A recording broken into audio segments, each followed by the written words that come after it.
A small farmer confronts a corporate CEO for poisoning his water, but 1 week later, an environmental task force surrounds the factory. Before we continue, don't forget to subscribe to the channel, like the video, and comment where in the world you're watching from. Let's go. The morning dew still clung to the grass as Thomas Hayes walked his property line, a ritual he'd performed nearly every day for the past 40 years. The sun was just beginning to crest over the eastern hills, painting the sky in brilliant strokes of orange and gold. His weathered hands brushed against the corn stalks as he passed, feeling their texture, assessing their health with the practiced touch of a man who had spent his life nurturing the land. Something was wrong. Thomas knelt beside the small stream that cut through his property, the water source that had sustained his family farm for generations. The clear, bubbling brook that had once teemed with small fish and crawdads now ran with an unnatural sheen. He dipped his fingers into the water, brought them to his nose, and recoiled at the acrid chemical smell. "Damn it," he muttered, wiping his hand on his faded denim overalls. Not again. He followed the stream uphill, his pace quickening with each step. The neighboring properties, once family farms like his own, had been bought out one by Nexus Chemical. The industrial complex now loomed over the valley like a fortress of glass and steel, its smokestacks belching white plumes into the otherwise pristine blue sky. As Thomas crested the hill, he spotted a drainage pipe extending from the Nexus property line. A steady trickle of discolored water flowed from its mouth, feeding directly into the stream. His jaw clenched as the anger rose within him. This wasn't the first time, but he swore it would be the last. Back at the farmhouse, his wife Margaret looked up from her coffee, concern etching deeper lines into her already worried face. They'd been high school sweethearts, weathering nearly 5 decades of life's storms together. She knew that expression all too well. "They're dumping again, aren't they?" she asked, though it wasn't really a question. Thomas nodded, pouring himself a cup of coffee with hands that trembled slightly, not from age, but from rage. "Our corn's showing the same signs as last summer. Leaves yellowing, stalks weak. And the water..." He shook his head. "I called the county last time. You remember what they said?" "Insufficient evidence of contamination," Margaret quoted bitterly, as if 30 dead chickens wasn't evidence enough. Thomas stared out the window at the fields his grandfather had first tilled during the Great Depression. The land had sustained his family through war, drought, and economic hardship. Now, in what should have been their golden years, they faced an enemy more insidious than any natural disaster. "I'm going to talk to them," he said finally.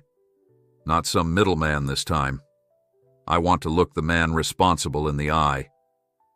Margaret's hand found his across the worn kitchen table. "Thomas, these people, they don't play fair. Remember what happened to the Wilsons when they tried to sue?" The memory hung unspoken between them.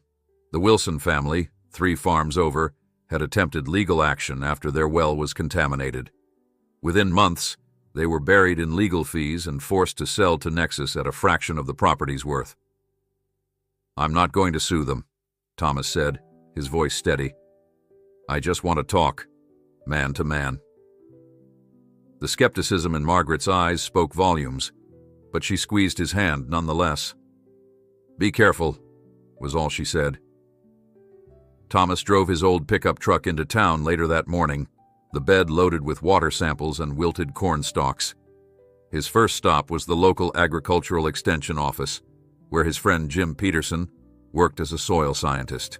Jim examined the samples with a practiced eye, occasionally making notes on his clipboard. When he finished, he removed his glasses and rubbed the bridge of his nose, never a good sign. "These toxicity levels are off the charts, Tom," he said quietly. "Benzene, chromium, lead. This isn't just industrial runoff. They're dumping chemical waste directly into your water supply." Thomas nodded grimly. "I need this documented, Jim. Official paperwork." Jim hesitated, glancing toward his supervisor's office. You know the position this puts me in. Nexus contributes half the tax base for the county now. They've got people in every office. I'm not asking you to risk your job, Thomas said, though they both knew that's exactly what he was asking. Just tell the truth. After a long moment, Jim nodded. Give me a few hours to run the full analysis. I'll call you when it's ready. Thomas's next stop was the local newspaper office. The Riverton Gazette had been in steady decline for years, but Sally Winters, the editor-in-chief, still believed in old-fashioned investigative journalism. She listened intently as Thomas laid out his case, spreading photographs of the contaminated stream across her desk. This isn't the first complaint we've heard, Sally admitted, but getting people to go on record has been nearly impossible. Nexus has made it clear they're not afraid to sue for defamation. I'll go on record, Thomas said without hesitation. This is my land, my livelihood. My grandchildren play in that stream, Sally. Sally studied him for a moment, then nodded. If Jim's report confirms what you're saying, we'll run the story. But Thomas, be prepared for backlash. Nexus isn't just a company around here anymore. They're an institution. By mid-afternoon, Thomas had the lab report in hand. The results were worse than he'd feared. The contaminants weren't just harmful, they were carcinogenic. As he drove toward the gleaming Nexus headquarters on the outskirts of town, the report sat heavy on the passenger seat beside him, a weapon of truth in a battle that had gone on far too long. The security guard at the front gate eyed Thomas's mud-splattered pickup with obvious disdain. Deliveries are at the rear entrance, he said without looking up from his magazine. I'm here to see Richard Warner, Thomas replied, naming the CEO who had been the face of Nexus's aggressive expansion in the region. This got the guard's attention. Do you have an appointment? No, Thomas admitted, but he'll want to see this. He held up the manila envelope containing Jim's report. After several calls and a 15-minute wait, Thomas was surprised to be waved through. Perhaps, he thought, Warner was confident enough in his power to humor an old farmer. Or perhaps he was simply curious about what Thomas might have. The lobby of Nexus Chemical was all polished marble and steel, a temple to corporate success. Thomas felt acutely out of place in his work boots and faded flannel shirt as the receptionist directed him to the executive elevator. The farm dirt beneath his fingernails stood in stark contrast to the antiseptic cleanliness of his surroundings.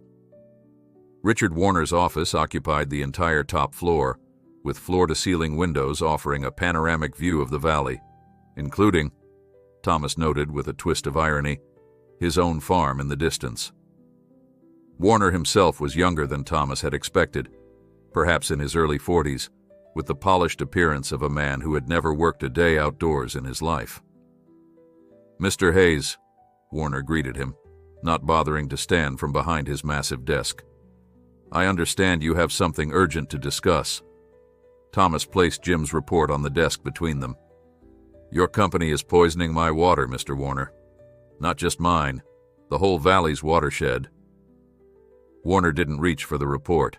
Instead, he leaned back in his chair, regarding Thomas with the calm confidence of someone accustomed to handling problems with checkbooks rather than conscience. That's a serious accusation, he said smoothly. Nexus Chemical has always been committed to environmental responsibility. We exceed federal guidelines for waste management. Then explain this. Thomas pushed the report closer. Your facility is dumping chemicals into a stream that runs through my property. Chemicals that are killing my crops, poisoning my livestock, and God knows what they're doing to the people drinking well water downstream. Warner finally picked up the report, flipping through it with practiced disinterest. Where did you get this analysis? From the county agricultural office. It's official. A flicker of something, annoyance perhaps or concern, crossed Warner's face before his corporate mask slipped back into place. I'll have our environmental compliance team look into this, he said, setting the report aside. If there's a problem, we'll address it. That's what your people said last year, Thomas countered. his voice rising despite his best efforts to remain calm. "Meanwhile, my corn crop is failing, and I've lost 2 calves this spring. How many families need to suffer before you do the right thing?" Warner sighed, as if dealing with a petulant child. "Mr. Hayes, agriculture is a difficult business. Many factors can affect crop yields and livestock health. Perhaps it's time to consider whether farming is still viable for you. Nexus would be interested in purchasing your property at a fair market value." The true agenda revealed itself, and Thomas felt his blood pressure spike. This wasn't negligence, it was strategy. Poison the land, then buy it cheap when the owners can no longer sustain themselves. "My land isn't for sale," Thomas said, each word deliberate and firm. "What I want is for you to stop the dumping and clean up the mess you've made." "Or what?" Warner's pretense of civility was slipping now. "You'll sue us?" "Many have tried, Mr. Hayes. I'm sure your neighbors can tell you how that ends." Thomas leaned forward, placing his weathered hands on the polished desk. "I'm not threatening to sue you, Mr. Warner. I'm giving you a chance to do the right thing before this gets worse for everyone." Warner stood, signaling the end of the meeting. "I appreciate your concern, Mr. Hayes. As I said, we'll look into it. Now, if you'll excuse me, I have a board meeting to prepare for." As security escorted him from the building, Thomas knew he had accomplished nothing. Warner had dismissed him as easily as swatting a fly, an insignificant nuisance to be forgotten by dinner. But as Thomas drove home, watching the Nexus facility recede in his rearview mirror, a new resolve hardened within him. If Warner wouldn't listen to reason, perhaps he would listen to pressure. Thomas knew he couldn't fight this battle alone, but he wasn't alone. Not yet, anyway. By the time Thomas pulled his truck into the gravel driveway of his farmhouse, the sun was beginning its descent behind the western hills. The golden hour, farmers called it. That magical time when the world seemed bathed in honey-colored light. It usually brought Thomas a sense of peace, but today his mind was too turbulent to appreciate the beauty surrounding him. Margaret was waiting on the porch, a glass of iced tea in hand. One look at his face told her everything she needed to know. "He didn't listen," she said, as Thomas settled into the rocking chair beside her. "Worse than that," Thomas replied, accepting the tea gratefully. "He all but admitted they're doing it on purpose, trying to drive us out so they can buy the land cheap." Margaret's lips pressed into a thin line. "What now, then?" Thomas took a long drink before answering. "Now we gather allies.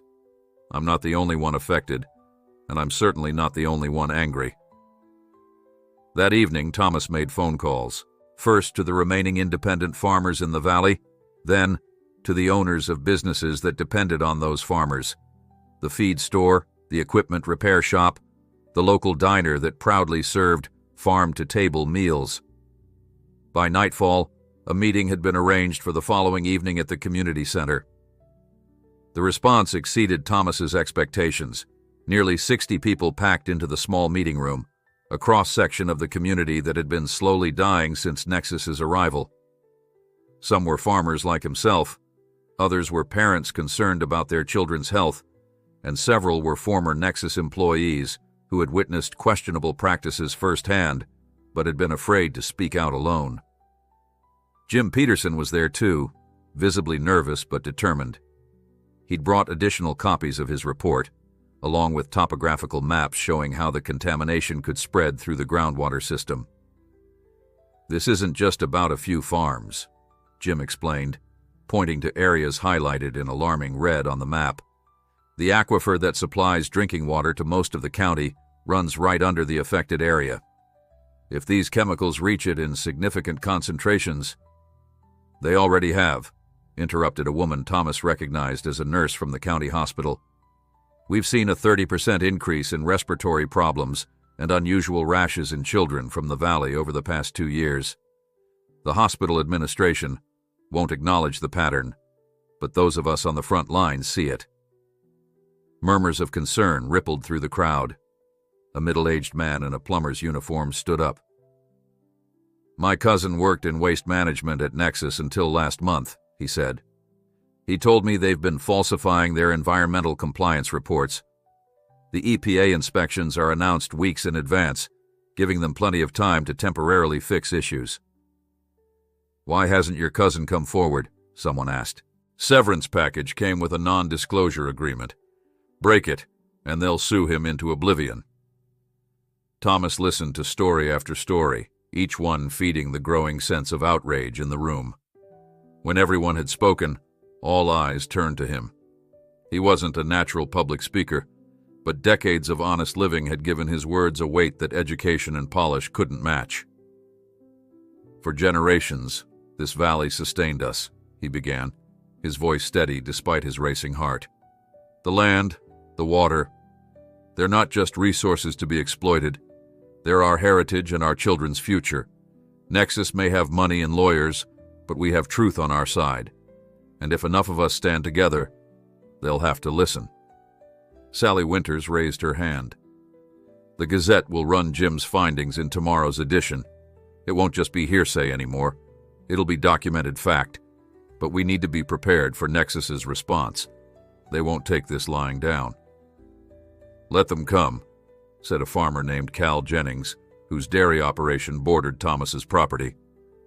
I've lost 8 cows this year to mysterious illnesses. My grandkids can't swim in the creek anymore. What more can they take from us?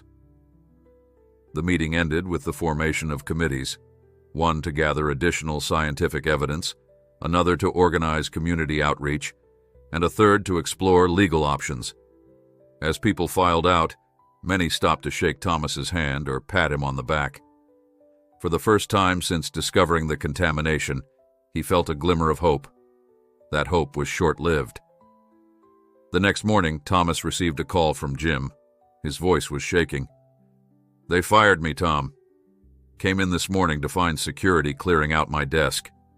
Said I violated confidentiality protocols by sharing internal data. Thomas closed his eyes, guilt washing over him.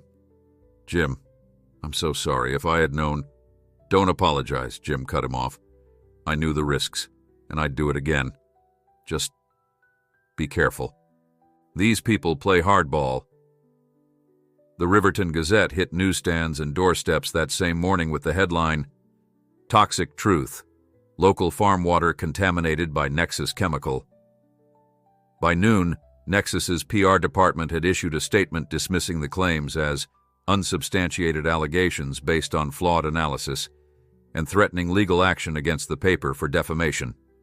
By mid-afternoon, Sally called Thomas to inform him that the Gazette's 3 largest advertisers, all businesses with ties to Nexus, had pulled their ads indefinitely. We can weather this for a while, she assured him, though her voice betrayed her concern. Just hurry with that additional evidence. We need to keep the pressure on while we still have a paper to print it in. Thomas was in his barn, repairing an irrigation pump that had mysteriously failed that morning when Margaret called out to him.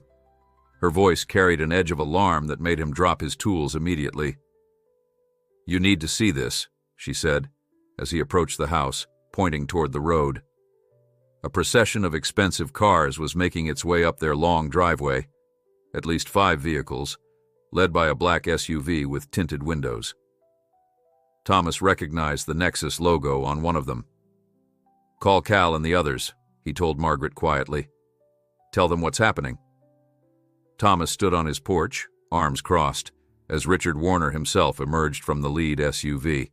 The CEO was accompanied by a woman in a sharp business suit carrying a leather portfolio and 2 men who remained by the vehicle, their stances suggesting security rather than executive status. Mr. Hayes, Warner greeted him with a smile that didn't reach his eyes. I hope you don't mind the impromptu visit. After our conversation yesterday, I felt it was important to address your concerns personally. You could have called, Thomas replied evenly. Some matters are better discussed face to face, Warner said, gesturing to the woman beside him. This is Ms. Larson, our chief legal counsel. May we come in? Thomas hesitated, then nodded curtly. He didn't want these people in his home, but he wanted to hear what they had to say. Margaret appeared at his side, her expression carefully neutral as she led them into the living room. Ms. Larson opened her portfolio the moment they were seated, extracting a thick document bound with a blue cover. "Mr. Hayes, we've reviewed the allegations published in the Gazette this morning," she began, her tone clinically professional. "While Nexus categorically denies any wrongdoing, we understand your concerns and wish to resolve this situation amicably." She slid the document across the coffee table toward Thomas. "This is a purchase offer for your property at 20% above current market valuation. Additionally, the agreement includes a generous relocation package and comprehensive healthcare coverage for both you and Mrs. Hayes for life." Thomas didn't touch the document. "And in exchange?" "In exchange for this very generous offer," Warner interjected smoothly, "you would agree to withdraw your allegations and sign a non-disclosure agreement regarding this matter." Thomas looked from Warner to the attorney, then to his wife. Margaret's expression remained impassive, but he could read the fury in her eyes. "Mr. Warner," Thomas said finally, "I told you yesterday that my land isn't for sale. That hasn't changed overnight." Warner's smile tightened. "Mr. Hayes, I don't think you understand the situation fully. The contamination you're alleging would require extensive remediation, years of work during which your farm would be unusable. Even if your claims were substantiated, which they won't be, the legal process would bankrupt you long before any resolution was reached." "Is that a threat?" Margaret asked, speaking for the first time. "Not at all, Mrs. Hayes," Ms. Larson replied smoothly. "Simply a realistic assessment of the situation. We're offering a solution that benefits everyone." "It benefits Nexus," Thomas corrected, "while my neighbors continue to be poisoned." Warner sighed, his patience visibly wearing thin. "The offer remains open for 48 hours. After that, I'm afraid the terms may become significantly less favorable." Before Thomas could respond, the sound of vehicles on the gravel driveway caught everyone's attention. Through the window, Thomas could see Cal Jennings's truck pulling up, followed by at least a dozen other vehicles. The cavalry had arrived. Warner's expression darkened as he watched farmers, shop owners, and other community members begin to gather in the front yard. Many carried signs hastily made from cardboard and paint. "Clean water is a right, and Nexus poisons profits among them." "It appears we'll have to continue this conversation another time," Warner said, rising to his feet. "Consider the offer, Mr. Hayes, carefully." As Warner and his entourage made their way back to their vehicles, they were met with stony silence from the assembled crowd. No one blocked their path, but the message was clear. Thomas Hayes was not standing alone. Once the Nexus convoy had disappeared down the road, Cal approached Thomas with a grim smile. "Thought you might appreciate some moral support." "Perfect timing," Thomas agreed, the knot in his stomach loosening slightly as he surveyed the faces of his friends and neighbors. "They offered to buy me out, 20% above market value." Cal snorted. "Bet they didn't mention they're the ones who crashed the market value by poisoning everything in the first place." Thomas nodded, his resolve strengthening. "They gave me 48 hours to accept. I think we should use that time to show them exactly who they're dealing with." The impromptu gathering at the Hayes farm quickly transformed into a strategy session. Thomas's living room, which hadn't hosted more than a handful of visitors since last Christmas, now overflowed with determined community members. Sally Winters was taking notes while Cal Jennings sketched a rough map of the affected properties on the back of an old feed store calendar. "We need more evidence," Sally emphasized. "Jim's report is a start, but Nexus is already working to discredit it. We need independent verification." "My sister works for the State Environmental Lab in Capital City," offered Linda Mercer, who owned the local hardware store. "She might be able to test samples unofficially." "And we need to document everything," added Robert Chen, a high school science teacher whose family had farmed the valley for 3 generations before selling to Nexus 5 years earlier. "Photos, videos, timestamps, everything," Thomas listened intently, marveling at how quickly his neighbors had mobilized. These weren't activists or politicians. They were ordinary people who had finally reached their breaking point. "What about social media?" suggested Amy Patel, whose organic vegetable operation had been struggling with unexplained crop failures. "My daughter runs our farm's Instagram account. She could help get the word out beyond Riverton." Cal nodded enthusiastically.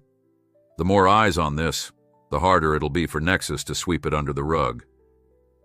As the planning continued, Margaret pulled Thomas aside. "Sheriff Mitchell just called," she said quietly. "He wanted to warn us that Nexus has filed a trespassing complaint against you for yesterday's visit. Nothing will come of it, he says, but they're flexing their muscles." Thomas frowned. It was starting already, the legal harassment, the intimidation tactics. "Let them," he said. "We haven't done anything wrong." The meeting concluded with a clear action plan. Gather more scientific evidence, document all signs of contamination, spread awareness through every available channel, and prepare for Nexus's inevitable pushback. As their neighbors departed, each promised to return with additional support. What had begun as one farmer's complaint was rapidly evolving into a community-wide resistance movement. That night, Thomas slept fitfully. In his dreams, the stream ran black with poison while Warner looked on, laughing. He awoke before dawn, his body aching with tension, and made his way to the kitchen. To his surprise, Margaret was already there, a map of the county spread across the table. "Couldn't sleep either?" he asked, pouring himself a cup of coffee from the pot she'd already brewed. She shook her head. "I've been thinking about the watershed. If we can prove the contamination extends beyond our immediate area, it strengthens our case." Thomas studied the map, tracing the blue lines that represented streams and rivers flowing from the hills through the valley and eventually to the state reservoir 20 miles south. "That's Riverton's drinking water," he said, tapping the reservoir. "If those chemicals are reaching it—" "Exactly," Margaret nodded. "It's not just about us anymore. It's about everyone downstream." By sunrise, they had a new plan. While Thomas coordinated water sample collection from farms throughout the valley, Margaret would contact environmental advocacy groups in Capital City who might have resources and expertise to offer. The day unfolded with a sense of urgent purpose. Thomas drove from farm to farm, collecting water samples in sterilized jars provided by Robert Chen. At each stop, he was met with stories similar to his own: withering crops, sick livestock, and stonewalling from local officials whenever concerns were raised about Nexus. By mid-afternoon, Linda's sister had confirmed she could test the samples, but it would take several days to process them all. In the meantime, Sally's latest article in the Gazette, detailing the community's growing concerns and Nexus's attempt to buy Thomas's silence, had caught the attention of a regional television station. They were sending a reporter to cover the story. It was progress, but Thomas couldn't shake the feeling that they were running out of time. Warner's 48-hour ultimatum continued to loom, and Nexus had resources that dwarfed their grassroots efforts. His fears were confirmed when he returned home to find Margaret in a state of agitation. "The bank called," she said without preamble. "They're reviewing our mortgage due to concerns about property value depreciation. They mentioned potential foreclosure if the land is deemed environmentally compromised." Thomas felt as if he'd been punched in the gut. Their mortgage had been in good standing for years. They'd never missed a payment. This was no coincidence. "Warner's pulling strings," he said grimly. "That's not all," Margaret continued. "Cal called. The dairy co-op that buys his milk suddenly canceled his contract, citing quality concerns. And Amy's restaurant clients in Capital City are backing out one by one." The pattern was clear. Nexus was targeting the livelihoods of everyone involved in the resistance. It was a calculated strategy to isolate and pressure Thomas into accepting their offer before the 48 hours expired. "They're trying to break us," Thomas said, sinking into a kitchen chair. Margaret placed her hand on his shoulder. Then they don't know farmers very well, do they? Despite her brave words, Thomas could see the worry in her eyes. Their life savings were tied up in this land. At their age, starting over wasn't just difficult, it was nearly impossible. The phone rang again. This time it was Sally, and her news was even more alarming. "They've served us with a cease and desist order," she said, her voice tight with anger.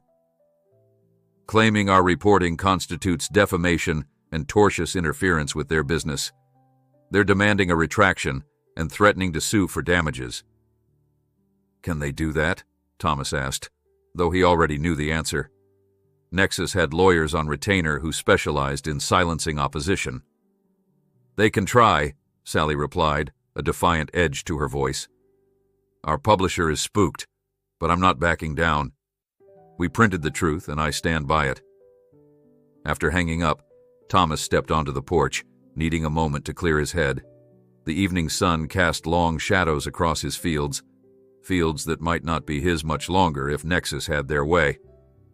The weight of responsibility pressed down on him. People were risking their livelihoods, their reputations, all because he'd asked them to stand with him. Was he leading them into a fight they couldn't win? His somber reflections were interrupted by the sound of an approaching vehicle. It was Robert Chen's sedan, kicking up dust as it sped down the driveway. Robert barely waited for the car to stop before jumping out, his face flushed with excitement. "Thomas, you need to see this." He thrust a tablet into Thomas's hands. On the screen was an email from a former Nexus employee, someone who had worked in their environmental compliance department until recently. "I can confirm that Nexus Chemical has been knowingly discharging untreated waste containing Class A carcinogens into the surrounding watershed," the email read. "I have documentation of falsified reports submitted to regulatory agencies, as well as internal memos acknowledging the potential health risks to nearby communities." Thomas looked up from the tablet, hardly daring to hope. "Is this legitimate?" Robert nodded vigorously. The sender included internal documents with official Nexus letterhead, executive signatures, the works, and get this, the emails go all the way up to Warner himself. He didn't just know about the dumping. He ordered it. For the first time in days, Thomas felt a genuine smile spread across his face. "This changes everything." "There's more," Robert continued. "The whistleblower wants to meet, tonight. They're scared, and for good reason, but they're willing to go on record if we can guarantee some protection." Thomas glanced at his watch. It was just past 7 in the evening, leaving 17 hours before Warner's deadline expired. "Where and when?" "The old mill at the edge of town, 9 o'clock. They were very specific about coming alone." Thomas frowned. The abandoned mill was isolated, far from any witnesses. "Sounds like a trap." "I thought so too," Robert agreed. "But they sent enough documentation to prove they're the real deal, and this might be our only chance to get insider testimony." After discussing it with Margaret and calling Cal for backup, Thomas decided to take the risk. They arranged for Cal to position himself within sight of the mill, but remain hidden unless trouble arose. Thomas would meet the whistleblower while Robert waited in the car, ready to drive away quickly if necessary. As darkness fell, Thomas found himself navigating the old access road to the mill, his truck's headlights illuminating the crumbling brick structure against the night sky.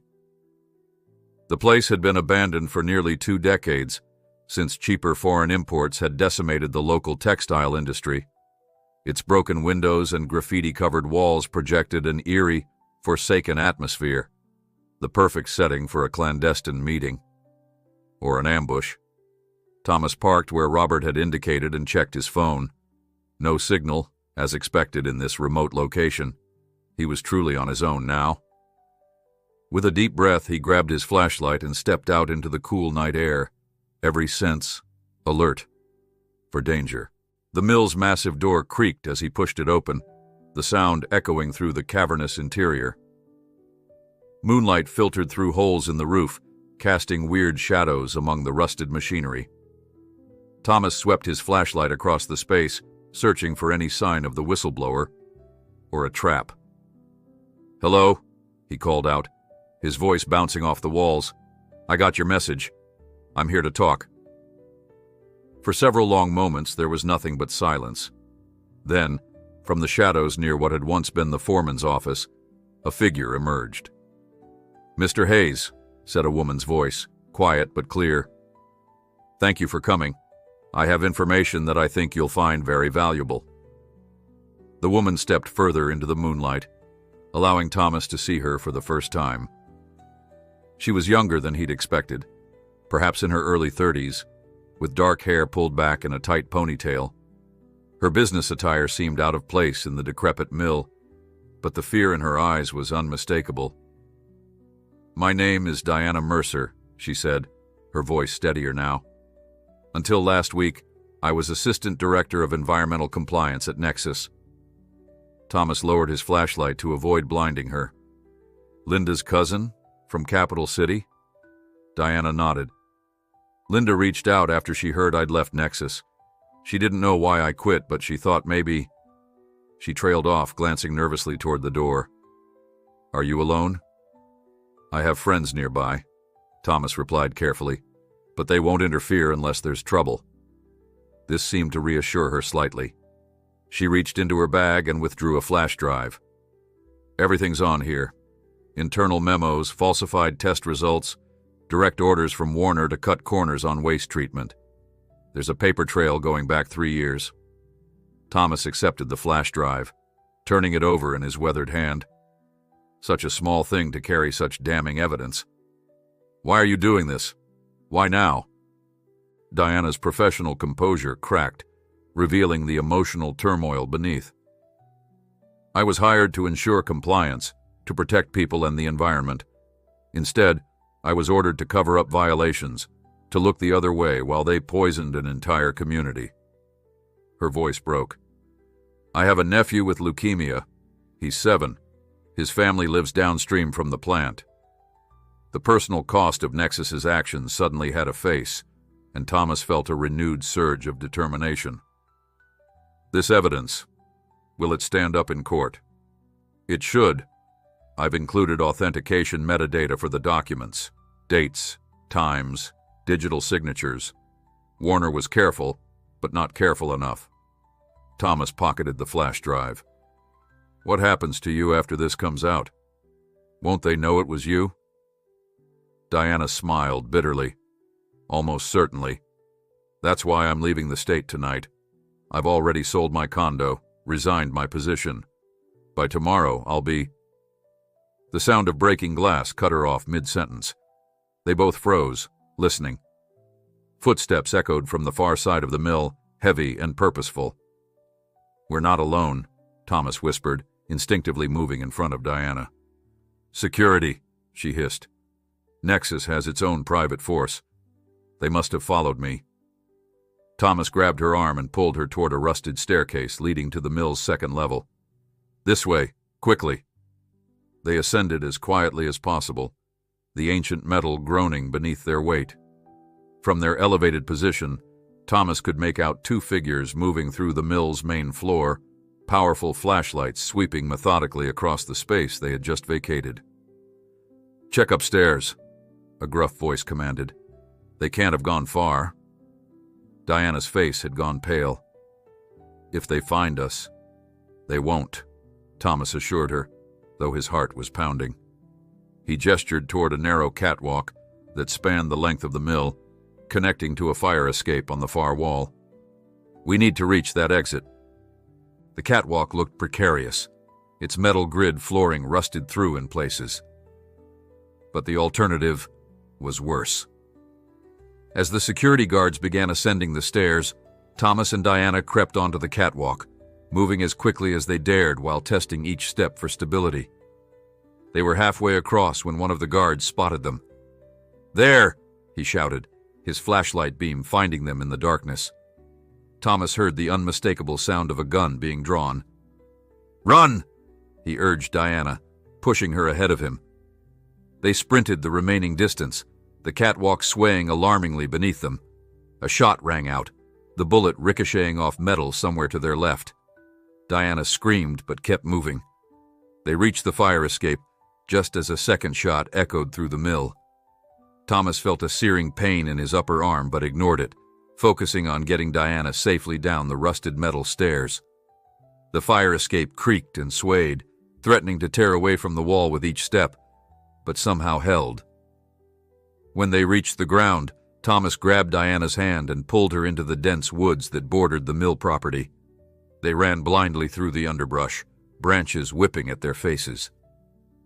Behind them, Thomas could hear the guards crashing through the forest in pursuit. He pulled Diana down a steep embankment toward the sound of running water, the same stream that flowed through his property, now their potential salvation. "The water," he gasped, his arm throbbing with pain. "Follow it downstream. They'll lose our trail." Diana nodded, too winded to speak. They splashed into the shallow stream, the cold water a shock against their overheated bodies, and began wading downstream. The water that had been poisoning his land was now their best hope for escape, an irony not lost on Thomas. After what seemed like an eternity, but was probably only 15 minutes, the sounds of pursuit faded. Thomas led Diana up the bank at a point where the trees grew close to the water's edge, minimizing the tracks they would leave. "My truck's not far," he said, breathing heavily. "Just through those trees." But when they reached the clearing where he had parked, Thomas's heart sank. The truck was gone, and in its place stood Robert's sedan, its windows shattered and tires slashed. They got to Robert, Thomas realized with growing dread. "We need to keep moving," Diana urged, her professional calm returning despite the ordeal. "They'll be looking for us on the roads." Thomas nodded, grimacing as he examined his arm in the moonlight. The bullet had grazed him, tearing his flannel shirt and leaving a bloody furrow across his bicep. It was painful, but not life-threatening. "You're hurt," Diana said, noticing the blood for the first time. "I'll live," Thomas replied grimly. "But we need to get back to my farm. Cal will be looking for us by now, and we need to make sure Robert's okay." They set off through the woods, using the stars to navigate. Thomas knew these lands intimately. He'd hunted them since boyhood, but the night journey was still challenging, especially with his injured arm. Diana, despite her city background, kept pace without complaint, her determination evident in the set of her jaw. After an hour of difficult terrain, the lights of the Hayes farmhouse came into view through the trees. Thomas felt a surge of relief, but it was short-lived. As they drew closer, he could make out unusual activity, vehicles with flashing lights, figures moving about his property. "Something's wrong," he muttered, quickening his pace despite his exhaustion. They approached cautiously, staying within the tree line until Thomas could assess the situation. What he saw made his blood run cold. 2 sheriff's department cruisers were parked in his driveway, along with an ambulance and several unmarked vehicles that he recognized from Nexus's fleet. "Thomas!" Cal's voice called out from behind them, nearly causing Thomas to jump out of his skin. His neighbor emerged from the shadows, rifle in hand. "Thank God you're alive.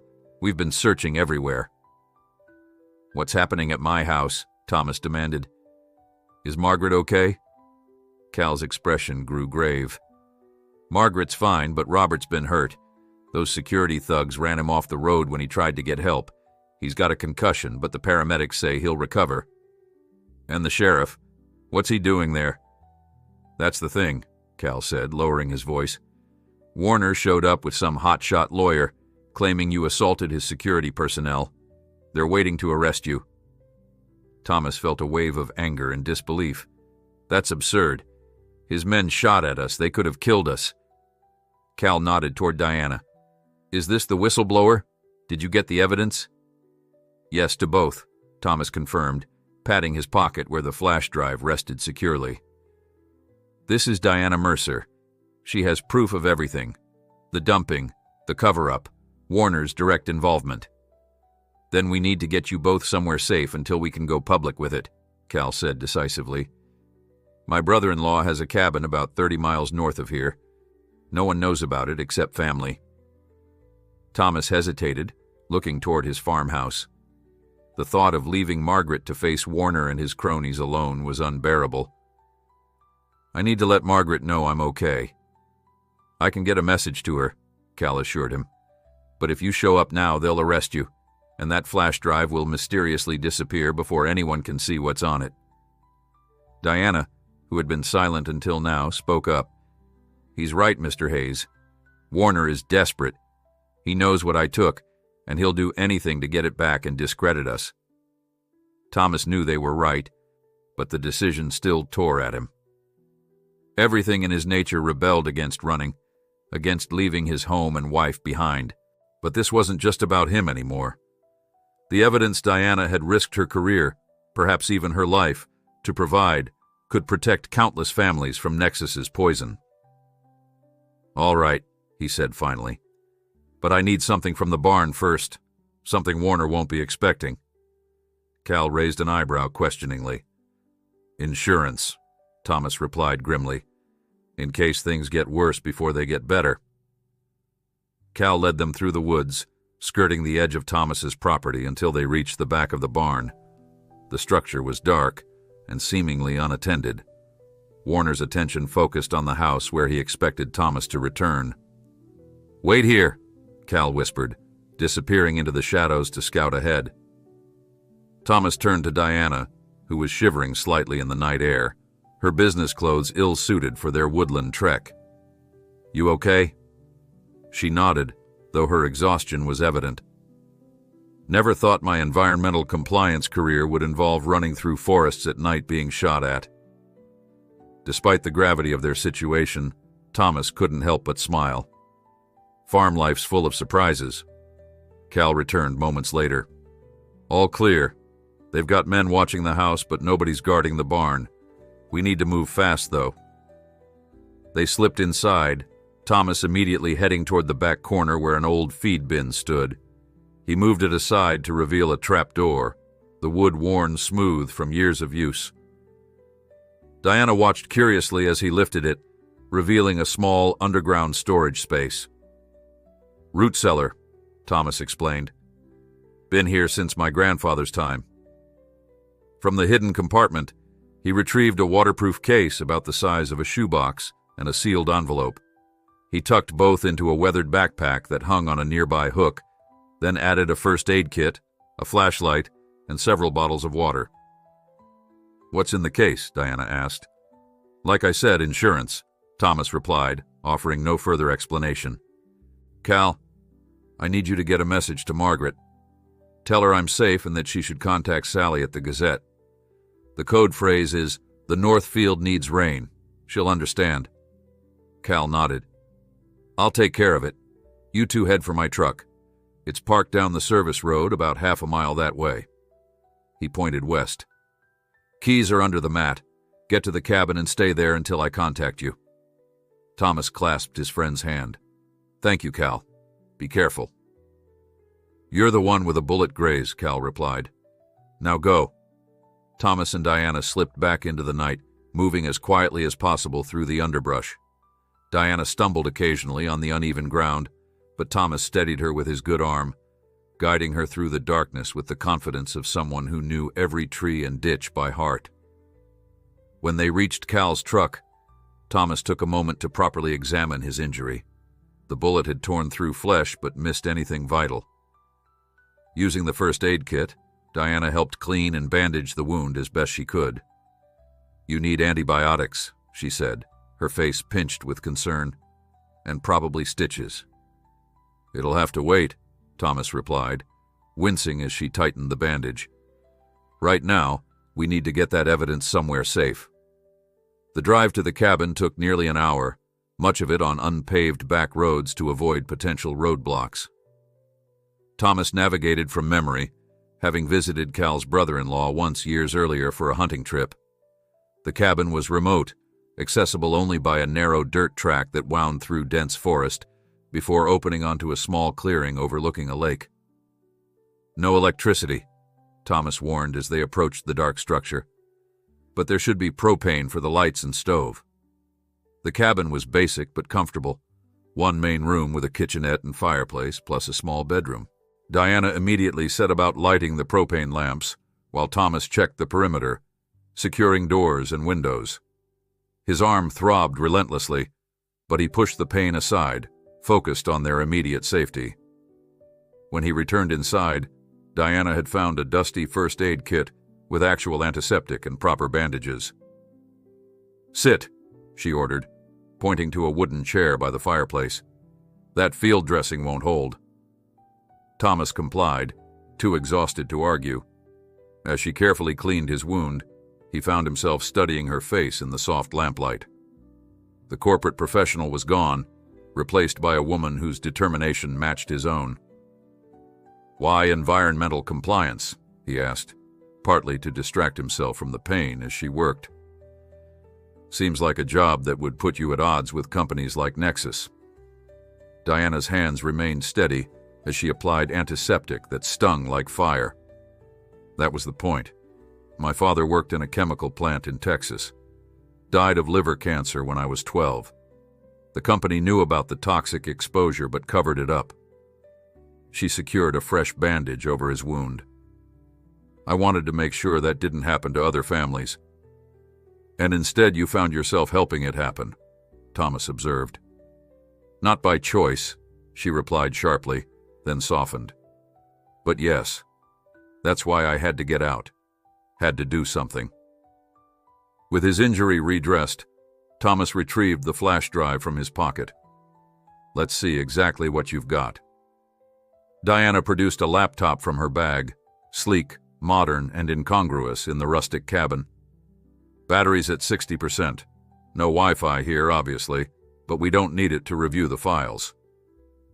As the computer booted up, Thomas opened the waterproof case he'd retrieved from the root cellar. Inside, nestled in foam padding, was a video camera. Not new, but professional grade. "You know how to use that?" Diana asked, eyebrow raised. "Margaret's idea," Thomas explained. "After the first signs of contamination, she suggested we document everything. This has time-stamped footage of the stream before and after the pollution began, dead livestock, damaged crops, all with the Nexus facility visible in the background." Diana's eyes widened. "That's incredibly smart. If we combine that with these internal documents..." She plugged in the flash drive, and the screen filled with folders meticulously labeled by date. For the next 2 hours, they pored over the evidence. The internal memos were damning. Explicit discussions of cost-cutting measures related to waste treatment, acknowledgement of potential health risks, and direct orders from Warner to falsify reports to regulatory agencies. Most disturbing were the projections of increased cancer rates in the surrounding communities, dismissed as statistically acceptable given the financial benefits. "They knew," Thomas said, his voice hollow. "They knew exactly what they were doing to us." "Yes," Diana confirmed grimly. "And there's more. They've been systematically buying up contaminated properties at reduced prices, planning to remediate them once the current owners are gone. Remediation that would be subsidized by government grants, essentially getting taxpayers to clean up their mess while they profit from the land appreciation." Thomas thought of Warner's offer for his farm, 20% above market value, but a market they had deliberately crashed. Bastards! A notification on Diana's laptop interrupted them. The battery was running low.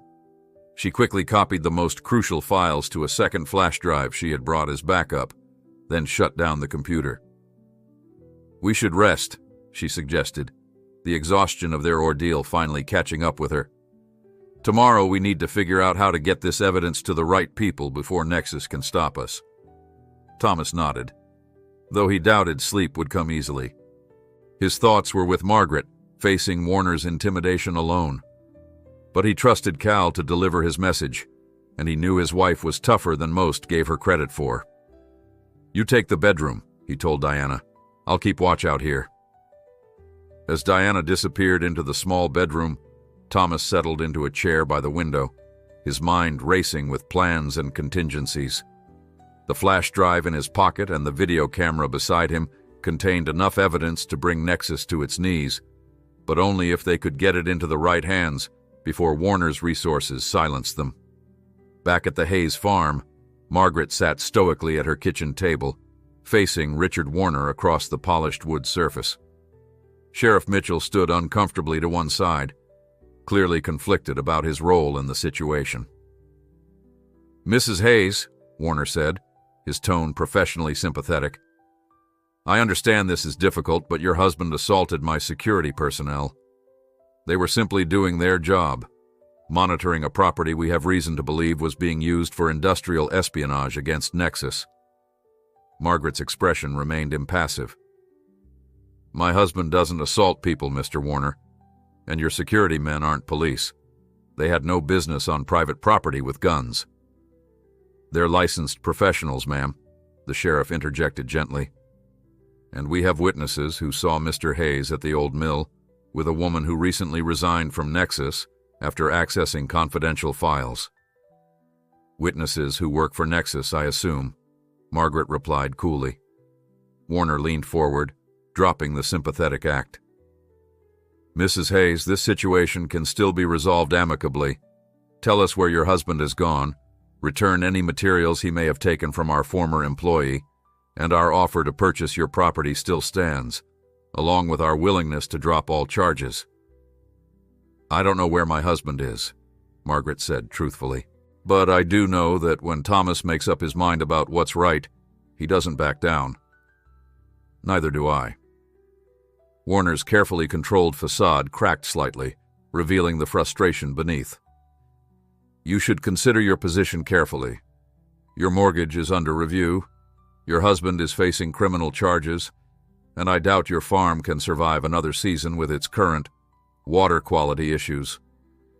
Margaret merely smiled, a smile that had faced down tornadoes, drought, and 40 years of agricultural hardship. "The North Field needs rain, Mr. Warner. Now, if you'll excuse me, it's late, and I have chores at dawn." The dismissal was unmistakable. Warner rose stiffly, nodding to the sheriff. "We'll continue this conversation tomorrow, Mrs. Hayes. I strongly suggest you reconsider your position overnight." After they departed, Margaret waited exactly 15 minutes before picking up the phone and dialing Sally Winter's home number. When the journalist answered, Margaret spoke without preamble. "The North Field needs rain, Sally. It's time." Dawn broke over the cabin with pale fingers of light stretching across the lake.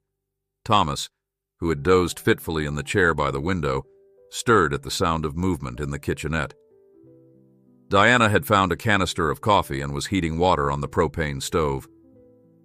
"You should have woken me for a shift," she said, noticing his open eyes. "You need rest, especially with that arm." Thomas straightened, wincing at the stiffness in his neck and the renewed throbbing in his injured arm. "Used to early mornings," he replied, though in truth he hadn't slept more than an hour or two. His thoughts had been consumed with Margaret, with the farm, with the battle that lay ahead. Diana poured the steaming water through a makeshift filter, a paper towel stretched over a mug. "Not exactly gourmet, but it'll have to do." They sipped the bitter coffee in silence, each contemplating their next move. The cabin had no phone, and cell service was non-existent in this remote location. They were effectively cut off from the outside world until Cal arrived with news. "We need to get this evidence to someone who can't be bought or intimidated," Diana said finally. "Local authorities are clearly in Nexus's pocket, and even state regulators might be compromised." Thomas nodded. "I've been thinking about that. The state EPA has an enforcement division in Capital City, but Warner probably has connections there too." "What about federal?" Diana suggested. "The EPA has a regional office about 3 hours from here. I've dealt with them before. They're understaffed but dedicated." "And beyond Warner's immediate influence," Thomas agreed. "But we'd need to get there without being intercepted." The sound of an approaching vehicle interrupted their planning. Thomas moved to the window, tense and alert, but relaxed when he recognized Cal's truck coming up the dirt road. Cal looked exhausted as he entered the cabin, but there was an undeniable energy in his movements, a suppressed excitement. "You two need to see this," he said, unfolding a copy of the Riverton Gazette and spreading it on the table. The headline, in bold black type, read, "Exclusive, Nexus Chemical accused of deliberate toxic dumping." Beneath it was a detailed account of Nexus's contamination of local waterways, complete with quotes from anonymous sources within the company and preliminary water test results confirming the presence of harmful chemicals. "Sally didn't waste any time," Thomas said, impressed by the comprehensiveness of the article. "How did Margaret get word to her so quickly?" "That's the thing," Cal replied, grinning. "Margaret didn't have to.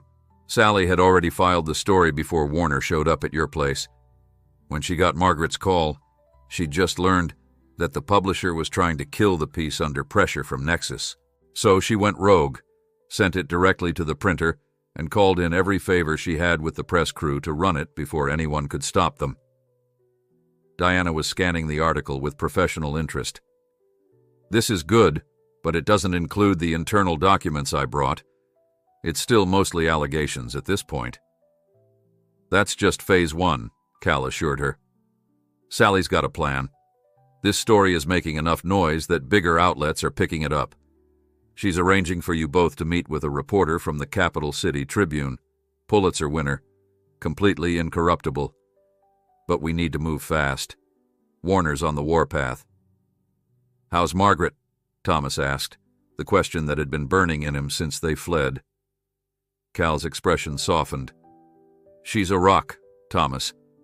Warner and the sheriff came back this morning with some court order to search the property for stolen documents, but she had Linda and half the women's auxiliary there for a previously scheduled canning session. Dozen witnesses, all filming with their phones. Sheriff couldn't do much with that audience."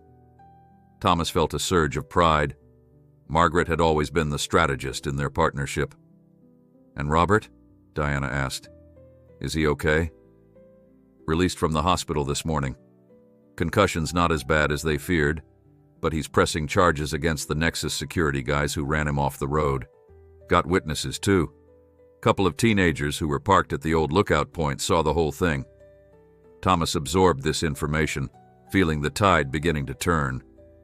"So what's our next move?" Cal checked his watch. "Sally's contact at the Tribune is meeting us at a diner just outside Capital City at noon. I've got a change of clothes for both of you in the truck. Diana, we figured you're about the same size as my daughter, so hopefully those will work."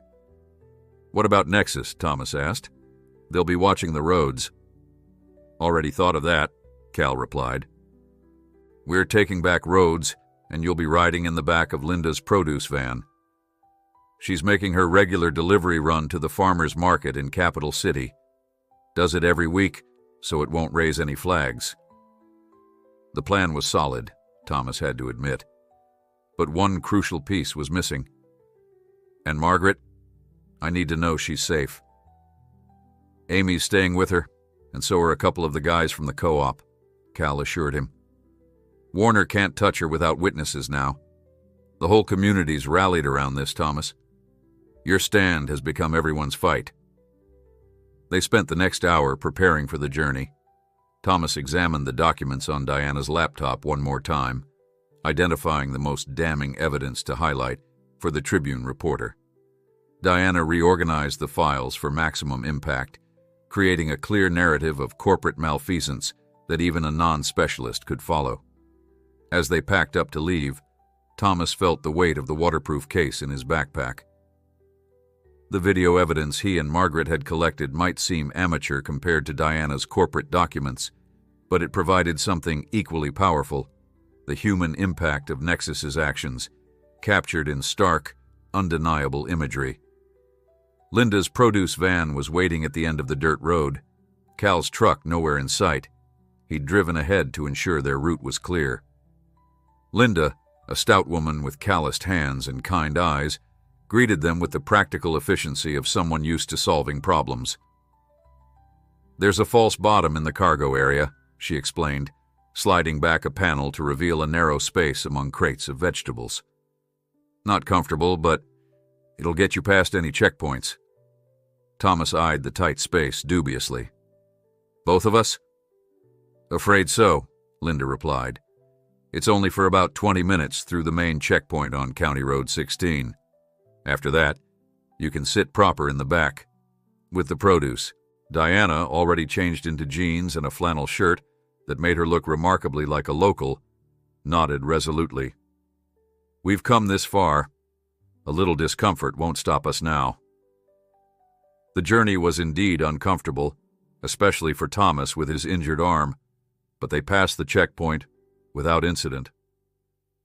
As promised, they were able to ride more comfortably afterward, seated among crates of tomatoes and zucchini.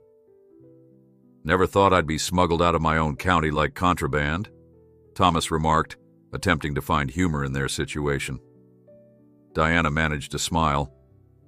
"Never thought I'd be hiding in a vegetable truck in clothes that smell like hay." "That's good, clean country smell," Linda called back from the driver's seat. "Better than chemical stink any day." They reached the outskirts of Capital City just before noon. The diner, Rosie's Roadside Cafe, was exactly the kind of nondescript establishment where a clandestine meeting could occur without attracting attention. Cal was waiting in the parking lot, looking relieved to see them arrive safely. "Our contact's already inside," he reported. "Name's Michael Chen. He's got an editor with him, too. They're taking this seriously." Thomas straightened his borrowed clothes and took a deep breath. After days of being on the defensive, they were finally taking the fight to Nexus. "Let's do this." Inside, the diner was half full with the usual midday crowd. Truckers, local workers, travelers passing through. In a corner booth sat two men in business casual attire, clearly out of place among the regular clientele. The older of the two stood as they approached. "Mr. Hayes, Ms. Mercer, I'm Michael Chen from the Tribune." He offered his hand. "Thank you for coming. I believe you have a story we need to hear." As they settled into the booth, Thomas noticed a black SUV pull into the parking lot, followed by another. Through the window, he could see men in suits emerging, their movements purposeful and coordinated. "We've got company," he said quietly, nodding toward the window. Chen glanced outside, then back at Thomas with a grim smile. "Don't worry. We came prepared." As if on cue, 3 more vehicles arrived, unmarked but unmistakably government issue.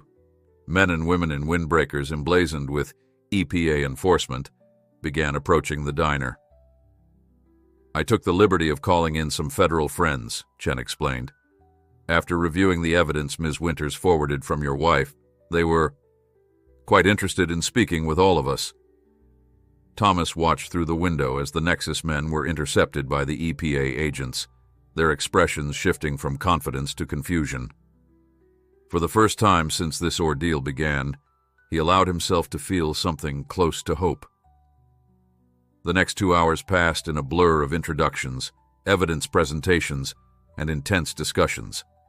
The back room of Rosie's Roadside Cafe had been hastily converted into an impromptu command center, with laptops open on the Formica tables and documents spread across vinyl booth seats. Thomas watched as Diana methodically walked the EPA officials through the internal Nexus documents, her corporate background giving her explanations weight and credibility. She pointed out specific memos where Warner had explicitly ordered the bypassing of waste treatment protocols, highlighted falsified test results, and explained the complex chemical formulas in terms the non-scientists could understand. When she finished, Thomas presented his own evidence, the video footage he and Margaret had meticulously collected over months.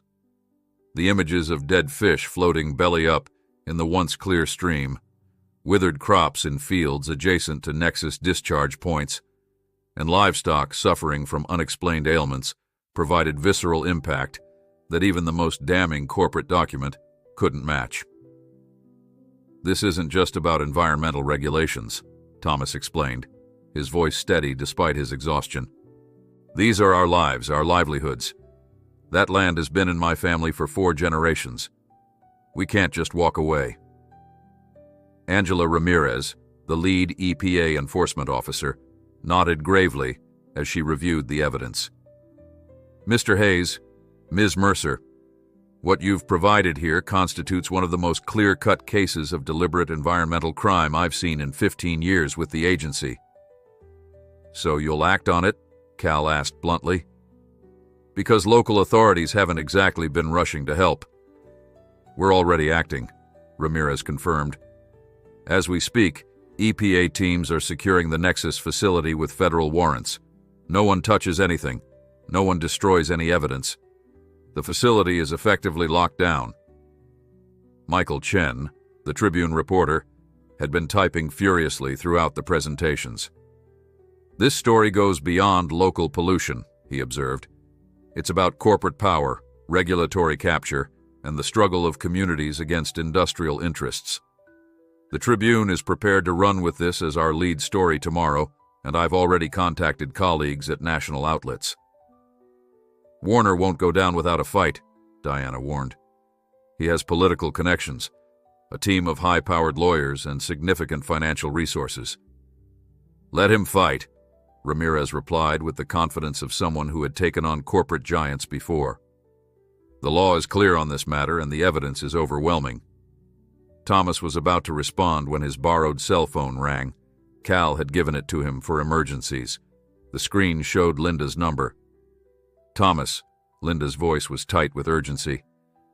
"You need to know what's happening back home. Warner's gone completely off the rails." Thomas felt his stomach clench. "Margaret, she's okay," Linda assured him quickly. "But Warner showed up at your farm with bulldozers. Says he's exercising eminent domain rights, granted by the county, to access the contaminated watershed for emergency remediation. They're tearing up your north field right now." "That's impossible," Thomas protested. "They can't just... They've got some emergency court order signed by Judge Phillips. You know, Warner's golfing buddy. Sheriff's deputies are keeping people back. Amy's streaming it live on the farm's social media. It's getting ugly, Thomas." The phone was on speaker, and everyone in the room had heard. Ramirez was already on her own phone, barking orders to subordinates about ceasing unauthorized remediation activities. Chen was calling his editor, pushing for immediate online coverage rather than waiting for tomorrow's print edition. "We need to get back," Thomas said, looking to Cal. "Now." Cal nodded grimly. "Linda can have us there in 2 hours." "I'm coming with you," Ramirez declared, ending her call. "This is a blatant attempt to destroy evidence. 2 of my agents will stay here to process what we have, but I need to see this firsthand." Chen and his editor exchanged glances. "We're coming too," the editor decided. "This is happening in real time, and the public needs to see it." As they hurriedly gathered their materials, Diana pulled Thomas aside. "He's desperate," she said quietly. "Warner knows we have the evidence, and he's trying to literally bury the problem before it can be properly documented. It's the same playbook Nexus has used before." Thomas's expression hardened. "Not this time. Not on my land." The journey back to Riverton seemed interminable, despite Linda's lead-footed driving. Thomas spent the time alternating between anxious silence and providing background information to Chen for his rapidly developing story. Diana used the Tribune editor's satellite phone to call former colleagues who might have additional information on Nexus's emergency protocols, specifically what Warner might be trying to hide with his sudden remediation effort. "From what I'm hearing," she reported grimly, "they're likely using a chemical fixative that binds contaminants to soil particles. It doesn't actually clean anything, but it can mask toxins from standard testing methods for months." "So they're not remediating," Ramirez clarified. "They're covering up." "Exactly. And in the process, they're introducing new chemicals into the watershed." Thomas felt a cold fury building within him. Warner wasn't just attacking his livelihood now. He was poisoning the land further in a desperate attempt to hide his crimes. When they finally crested the hill overlooking the Hayes farm, the scene that greeted them was surreal. Yellow bulldozers emblazoned with the Nexus logo churned across Thomas's north field, carving deep trenches in the soil. Workers in hazmat suits sprayed a milky substance from tanker trucks into the exposed earth. Sheriff's deputies formed a loose perimeter, keeping back a crowd of protesters that had gathered along the road. And in the middle of it all, standing near a command vehicle with a triumphant expression, was Richard Warner himself. Linda pulled the produce van to a stop at the police barricade. Thomas was out before the engine died, pushing past a deputy who tried to block his path. "This is my property," he shouted, his voice carrying across the disrupted field. "You have no right to be here." Warner turned, momentarily startled to see Thomas approaching, but quickly recovered his composure. "Mr. Hayes, how convenient that you've decided to return just as we're addressing the environmental hazards you've been complaining about." Thomas advanced until he stood face to face with the CEO. Behind him, he was vaguely aware of Ramirez displaying her federal credentials to the sheriff, of Chen and his editor documenting everything, of Diana explaining the situation to confused deputies. "This isn't remediation," Thomas said, his voice low and dangerous. "This is destruction of evidence, and it stops now." Warner's smile didn't waver. "I have a court order, Mr. Hayes, signed by a judge. What I'm doing is perfectly legal." "Federal environmental law supersedes that order," Ramirez announced, joining them with the sheriff in tow. She handed Warner an official document. "This is a cease and desist order from the Environmental Protection Agency. All activities on this property are to stop immediately pending a federal investigation." For the first time, Warner's confident facade cracked. "You have no jurisdiction here. This is a local matter. This became a federal matter the moment you dumped regulated chemicals into a watershed that crosses state lines," Ramirez countered. "Sheriff, I need your deputies to ensure Nexus personnel vacate this property immediately." The sheriff, caught between local politics and federal authority, hesitated only briefly before nodding. "You heard the lady," he told his deputies. "Clear the area." Warner's face flushed with anger. "This is absurd. We are conducting emergency environmental remediation at the request of county officials." "What you're doing," Diana interjected, stepping forward, "is applying chemical fixatives to mask the toxins you've already dumped here. It's standard Nexus protocol for situations where contamination might be discovered. I helped develop it myself." A murmur ran through the gathered crowd.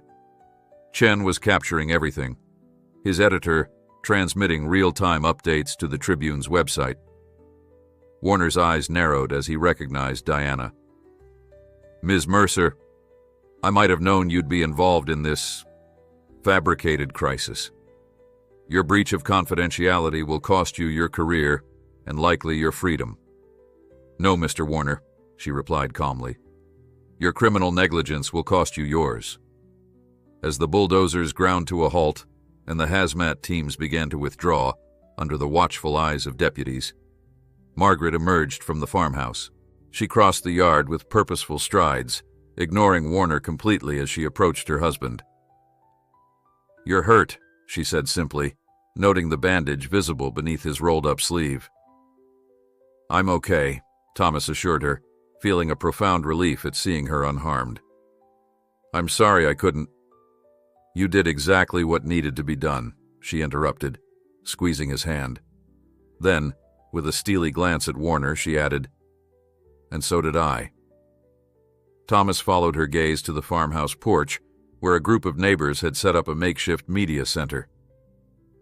Amy was there with her laptop, apparently coordinating the social media campaign that had brought so many supporters to the farm. Robert, his head bandaged but his expression determined, was speaking with other reporters who had arrived to cover the confrontation. What had begun as one farmer's stand against corporate pollution had become something much larger, a community's fight for its very existence, now playing out on a public stage that Warner couldn't control. The CEO, seeing his strategy unraveling before his eyes, retreated to his vehicle, already on his phone, presumably to his lawyers. But as Thomas surveyed the damaged field, the contaminated stream, and the neighbors who had rallied to his cause, he knew that no legal maneuvering could undo what had been set in motion. The truth was finally emerging into the light, like a seed breaking through poisoned soil, reaching desperately toward the sun.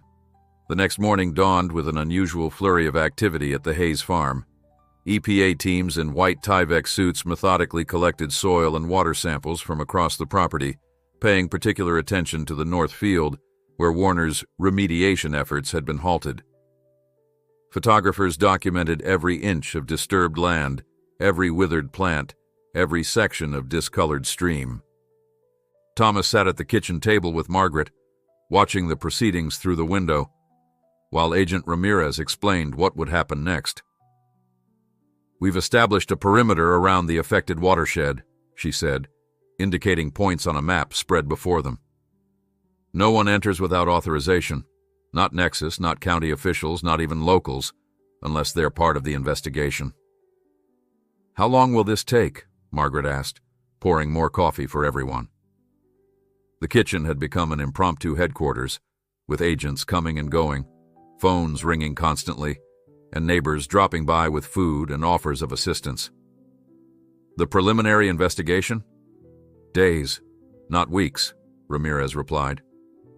"But the full case against Nexus, including potential criminal charges against Warner and other executives, that could take months." Thomas frowned. "We don't have months. Planting season's coming, and if we can't use our fields..." "You'll be compensated," Ramirez assured him. "Once we've documented everything, we'll implement an emergency cleanup protocol. A real one, not whatever Warner was trying to pull. The EPA has funds for exactly this type of situation." "And in the meantime," Margaret pressed, "our mortgage is still under review, remember? The bank could still foreclose."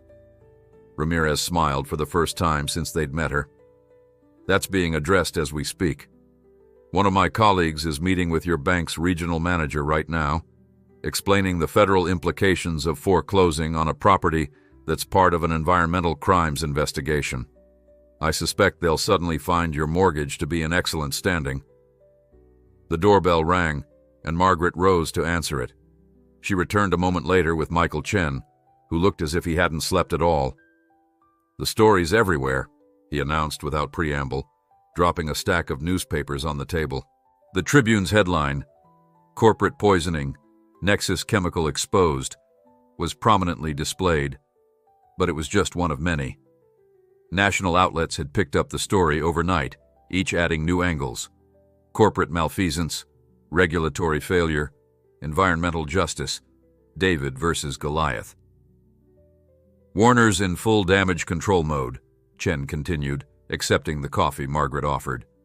"Nexus issued a statement this morning denying all allegations and claiming they're the victims of industrial sabotage and corporate espionage."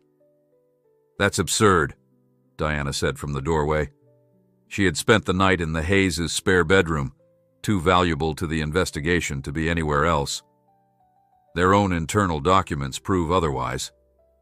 "Speaking of which," Ramirez interjected, "I just received word that our team has secured Nexus's on-site servers. They tried to wipe them, but our forensic IT specialists are confident they can recover the deleted files."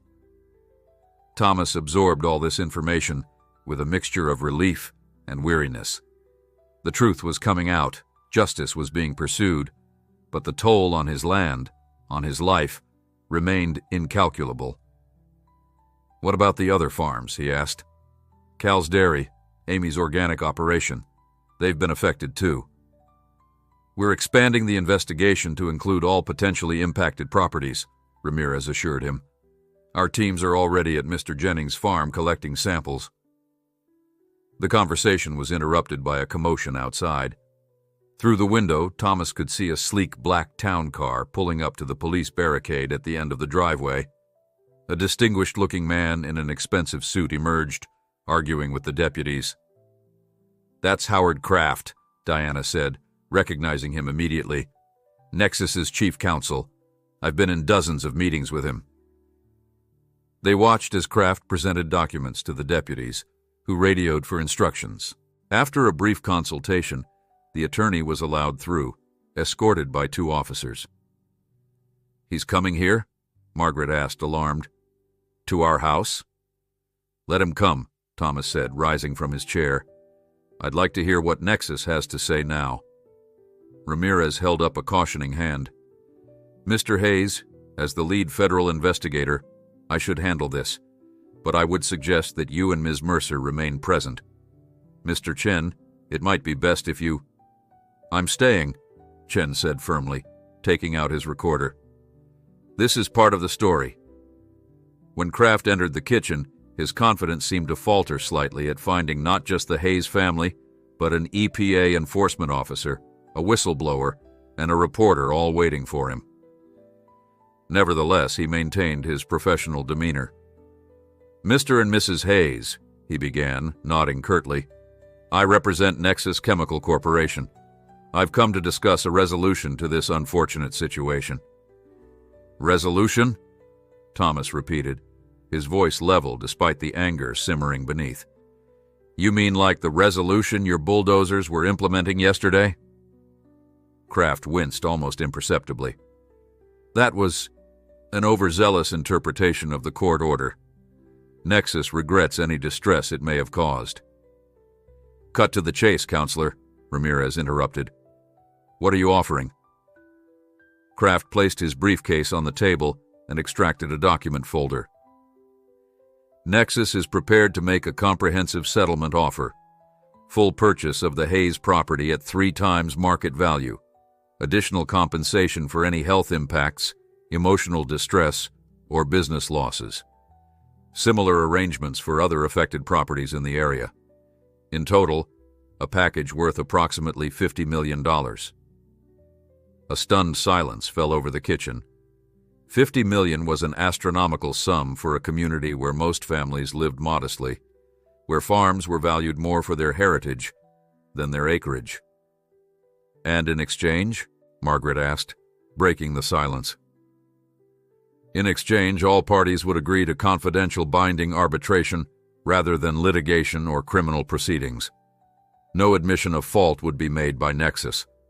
All parties would sign non-disclosure agreements regarding the settlement and the allegations." "You want us to take the money and keep quiet," Thomas said flatly, "while Nexus continues operations as if nothing happened." Kraft shifted uncomfortably. Nexus would, of course, implement enhanced environmental safeguards.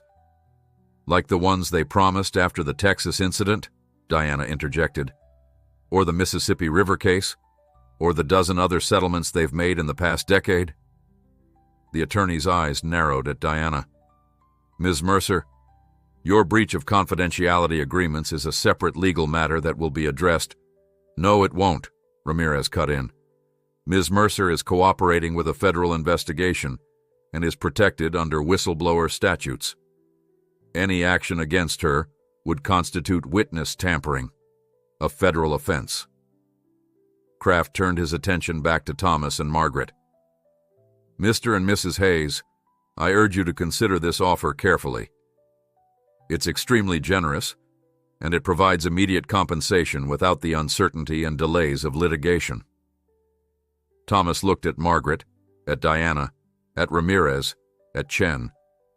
Then he looked out the window at his land. Damaged, poisoned, but still his. Still the legacy his grandparents had entrusted to him. Still the future he hoped to leave for the next generation. "Mr. Kraft," he said finally, "I appreciate you coming all this way, but the answer is no. Not just for me, but for everyone Nexus has harmed. This isn't about money. It's about justice." Kraft's professional facade cracked slightly. "Mr. Hayes, be reasonable. This offer won't remain open indefinitely. And if you refuse, Nexus is prepared to defend itself vigorously, through legal channels, through the media, through every avenue available." "So are we," Thomas replied simply. After Kraft departed, visibly frustrated but maintaining a veneer of professional courtesy, The kitchen erupted in discussion. $50 million, Chen marveled. That's a serious offer. Shows how worried they are. It's a fraction of what a full cleanup would cost them, Ramirez pointed out. Not to mention the potential regulatory fines, criminal penalties, and civil damages if this goes to court. Diana nodded. And it's nothing compared to what Nexus would lose if they had to actually stop dumping untreated waste. Their entire profit margin is built on cutting corners on environmental compliance. Margaret, who had been quiet during the exchange with Kraft, placed her hand over Thomas's. You made the right decision, she said softly. Some things aren't for sale. Thomas squeezed her hand gratefully. What happens now? He asked Ramirez. Now we build our case, the agent replied.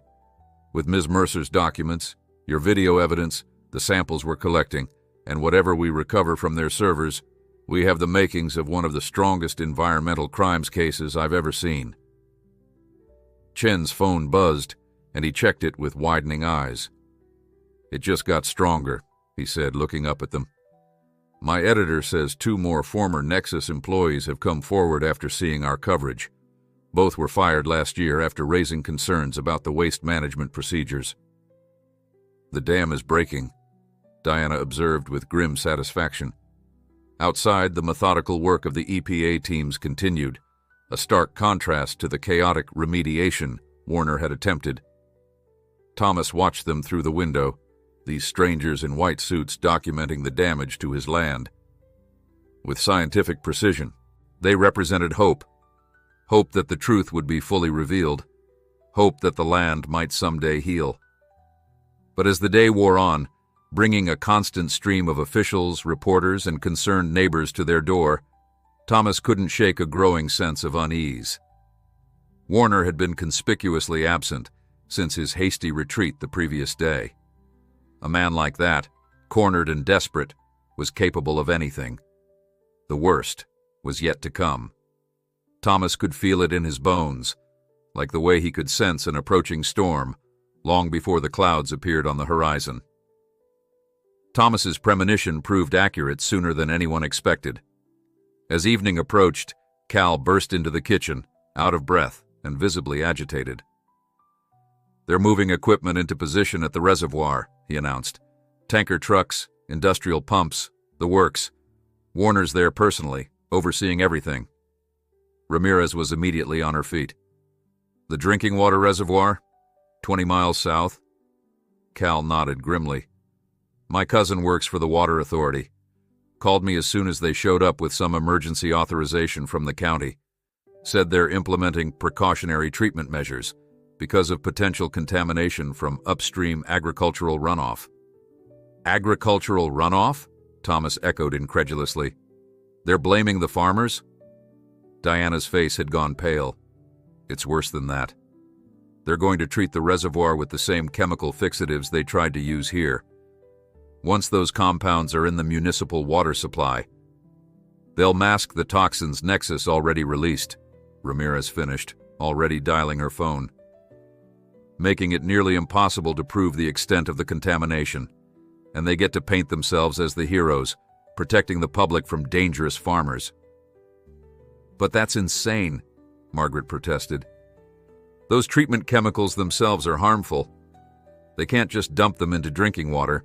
With the right emergency authorization, they can, Diana said, her voice tight with anger. I've seen this playbook before. Create a public health panic, rush in with a solution that conveniently destroys evidence, and emerge as community saviors instead of polluters. Ramirez ended her call with a frustrated curse.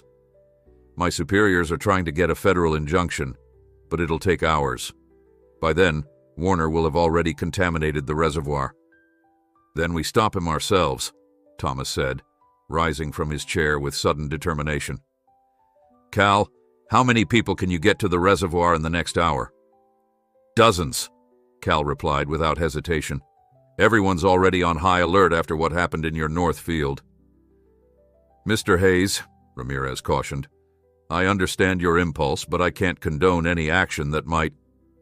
We won't break any laws, Thomas assured her.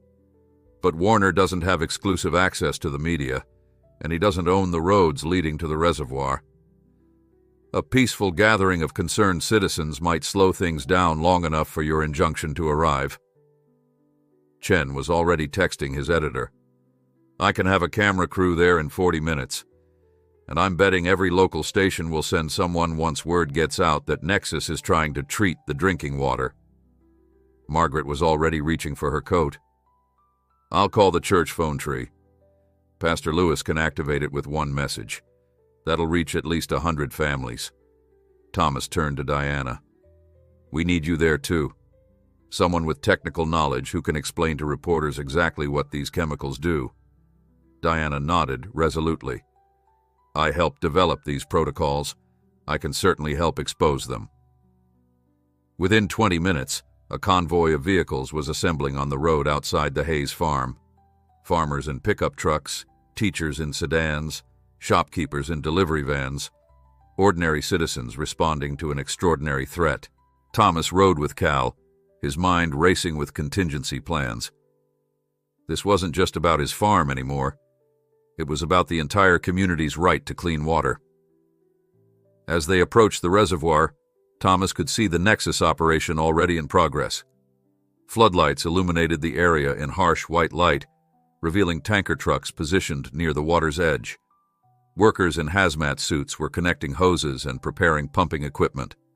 Warner stood at the center of it all, directing the operation with the confidence of someone accustomed to getting his way. The convoy of community vehicles pulled to a stop at the access road leading to the reservoir.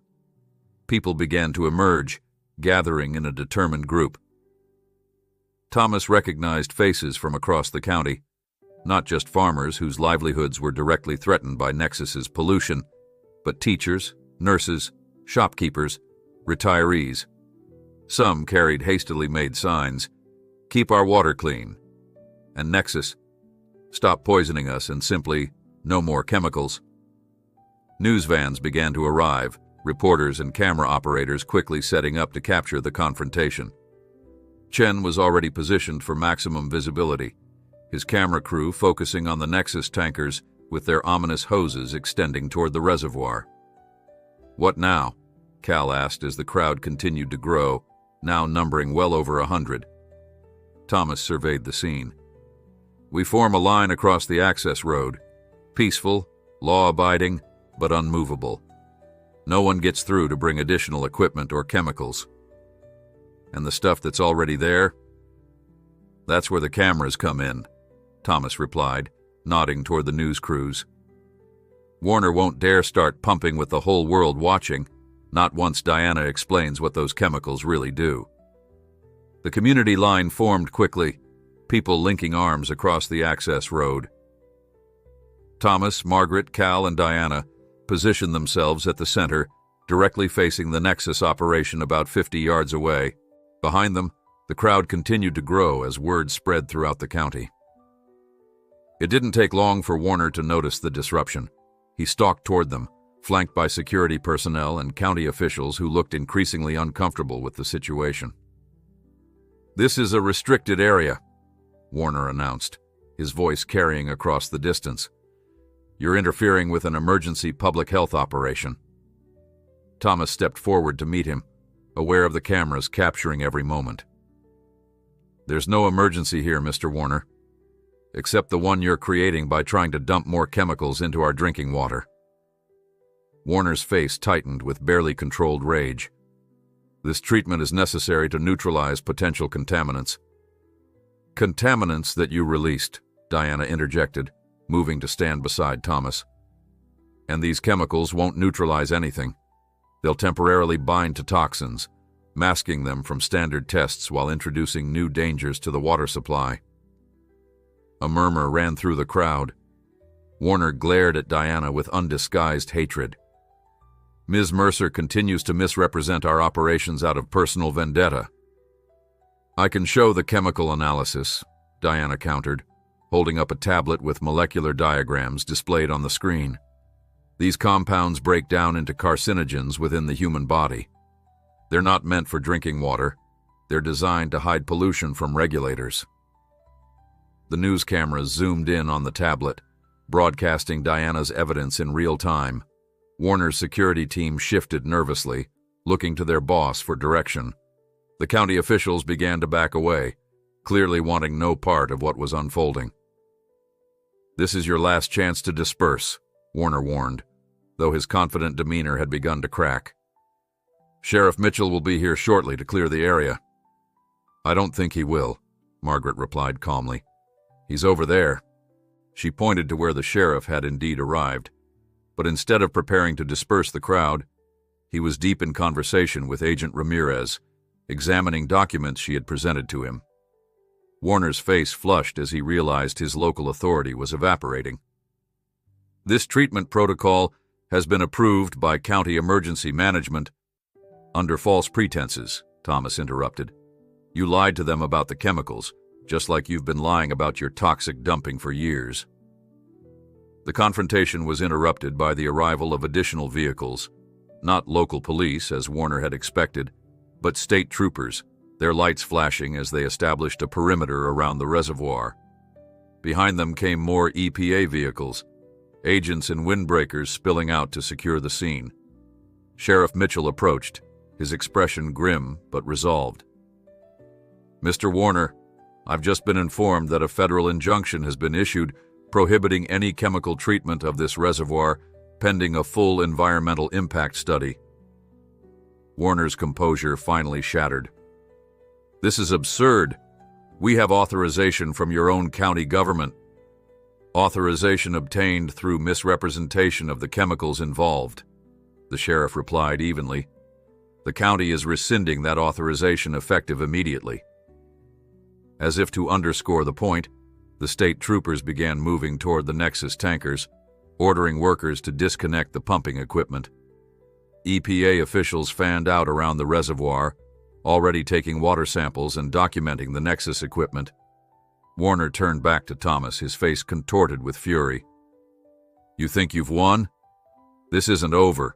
Nexus has operations in 12 states, political connections at every level. You're still just a farmer with a worthless piece of contaminated land." Thomas met his gaze steadily. "You're right about one thing, Mr. Warner. I am just a farmer, but I'm not alone."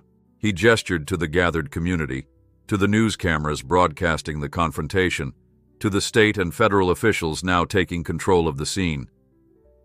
"And neither are all the other communities you've poisoned over the years. This isn't just about my farm anymore. It's about holding companies like yours accountable." For a moment, Warner seemed ready to launch into another tirade. Then something changed in his expression, a dawning realization that the situation had moved irrevocably beyond his control. Without another word, he turned and stalked back toward his vehicle, pulling out his phone as he went. A cheer went up from the community line as Warner retreated. People broke formation, embracing each other in relief and triumph. Thomas felt Margaret's hand slip into his, squeezing tightly. "It's not over yet," she cautioned quietly. "I know," Thomas replied. "But for the first time, I think we might actually win." As night fell fully over the reservoir, the community that had assembled to protect it remained in place, watching as EPA teams secured the area and Nexus personnel gradually withdrew. No one was ready to declare victory yet. Too much damage had already been done. Too many battles still lay ahead. But something fundamental had shifted. A balance of power had tilted, and the quiet determination on the faces around Thomas told him that whatever came next, they would face it together. 1 week later, Thomas stood at the edge of his north field, surveying the damage that remained visible despite the EPA's initial remediation efforts. The churned earth where Warner's bulldozers had carved their trenches was now marked with colorful flags indicating testing sites. The contaminated stream still carried a faint chemical sheen, though the worst of the pollution had been contained by temporary barriers installed by the environmental teams. The land would heal, the EPA scientists had assured him. Not overnight, not completely within his lifetime perhaps, but eventually. Nature had a remarkable capacity for recovery, given time and proper stewardship. "Penny for your thoughts," Margaret said, approaching from the farmhouse with 2 steaming mugs of coffee. Thomas accepted one gratefully, the morning chill making the warmth welcome against his palms. "Just thinking about time," he replied. "How long it takes to build something good, how quickly it can be damaged, and how much patience is needed to restore it." Margaret nodded, understanding in her eyes. "The land has time. It's been here long before us, will be here long after. The question is whether we have the patience to match it." Their contemplative moment was interrupted by the sound of vehicles coming up the driveway. This had become commonplace in the weeks since the confrontation at the reservoir, a constant stream of officials, journalists, and supporters visiting the farm that had become the symbolic center of the community's resistance. Today's visitors, however, were more significant than most. Agent Ramirez emerged from the lead vehicle, followed by the state's attorney general and several other officials in formal attire. Diana was with them, looking more like her corporate self in a business suit, though her expression held a warmth that no professional facade could disguise. "Mr. and Mrs. Hayes," Ramirez greeted them. "Thank you for agreeing to this meeting. I believe you know Attorney General Wilson." Thomas and Margaret exchanged greetings with the officials as they made their way to the farmhouse. Inside, the kitchen table had been cleared of its usual clutter to accommodate this important gathering. Cal and Sally were already there, representing the broader community interests. Once everyone was seated, the Attorney General opened a folder before him and cleared his throat. "As you know, the investigation into Nexus Chemical has been proceeding at an accelerated pace. Based on the evidence provided by Ms. Mercer, corroborated by the EPA's findings and witness testimonies, my office has made the decision to file criminal charges against Richard Warner and 3 other Nexus executives." A ripple of reaction went around the table: relief, vindication, and a cautious optimism. The charges include knowing endangerment under the Clean Water Act, violations of the Resource Conservation and Recovery Act, conspiracy, obstruction of justice, and in Mr. Warner's case, witness intimidation, the Attorney General continued. "These are serious federal crimes carrying potential sentences of up to 30 years imprisonment." "Have they been arrested?" Cal asked bluntly. "Warner and the chief financial officer were taken into custody this morning," Ramirez confirmed. "The other 2 executives are expected to surrender themselves by noon." Sally, ever the journalist even in this informal setting, was already taking notes. "And the company itself? What happens to Nexus?" "That's partly why we're here," the Attorney General replied. "In addition to the criminal cases against the executives, we're pursuing a parallel civil action against Nexus Chemical as a corporate entity. The proposed settlement is unprecedented in scope." He slid a document across the table toward Thomas and Margaret. As they scanned it, their eyes widened. $300 million, Margaret read aloud, disbelief in her voice. "For environmental remediation, community health monitoring, and direct compensation to affected property owners," Ramirez explained. "Plus a consent decree requiring Nexus to completely redesign their waste management systems under strict federal oversight, with quarterly inspections for the next decade." Thomas looked up from the document. "And the plant? Will it close?" "There will be a temporary shutdown while the new systems are installed," the Attorney General said. "But our goal isn't to eliminate jobs or cripple the local economy. It's to ensure that when operations resume, they do so safely and responsibly." Cal leaned forward, skepticism evident in his weathered face. "With all due respect, we've heard promises of oversight before. What makes this time different?" "2 things," Ramirez answered. "First, the consent decree includes a provision for community representation on an oversight board with real authority. Second, under the settlement terms, Nexus will fund an independent environmental monitoring program administered by a trust, not by the company or the government." Diana spoke up for the first time. "I've reviewed the technical specifications for the required improvements. They go far beyond minimum compliance standards. If implemented correctly, they would make the Riverton facility one of the cleanest chemical operations in the country. If implemented correctly, Thomas echoed, still cautious after everything they'd experienced. That's where the community oversight comes in, the Attorney General acknowledged. This settlement isn't just about punishing wrongdoing or cleaning up damage. It's about fundamentally changing the relationship between Nexus and Riverton. The discussion continued for nearly 2 hours, delving into technical details, legal contingencies, and implementation timelines. Through it all, Thomas found himself impressed by how seriously their concerns were being taken, how thoroughly the authorities had considered not just environmental remediation, but community healing. When the officials finally departed, promising to return with more detailed plans for the remediation of Thomas's property specifically, the small group of community representatives remained at the kitchen table, processing everything they had heard. $300 million, Cal repeated, still stunned by the figure. That's more than the total value of every farm in the county combined. It's a fraction of what Nexus has made by cutting corners and poisoning our water, Sally pointed out. But it's enough to make a real difference. And Warner's going to prison, Margaret added with quiet satisfaction. Real consequences, not just a corporate fine that gets written off as the cost of doing business.